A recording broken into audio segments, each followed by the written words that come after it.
নাই কি কাৰণত? হয়, আমাৰ ধামৰ ৰাইজে এইবাৰ খেতিটো মানে কৰিব পৰা নাই।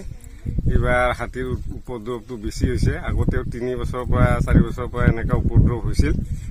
এইবাৰ আৰু বিধান পেলোৱা যিবিলাক সেইবিলাকো নষ্ট কৰি দিছে। সেইটো কাৰণে আমি খেতিটো কৰিব পৰা নাই। এইটো কাৰণে আমাৰ বৰ বেয়া লাগি আছে, দুখ লাগি আছে। আপোনালোকৰ জীৱিকা বুলিলে কি? জীৱিকা বুলিলে কি? খেতি? আমাৰ জীৱিকা বুলিলে খেতি আৰু ধৰ হাজিৰা এনেকুৱা আমি চলি আছো। কাৰণ এইখিনি ৰাইজ দুখীয়া পৰিয়ালৰ ৰাইজ, আমি সেইটোৰ ওপৰতে নিৰ্ভৰ কৰোঁ, খেতিৰ ওপৰতে বেছিভাগ।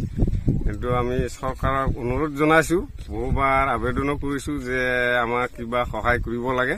যে চৰকাৰে এতিয়ালৈকে কোনো সহায় দিয়া নাই এই হাতীৰ বিষয়ে, আৰু হাতীৰ বিষয়ে কোনো ব্যৱস্থা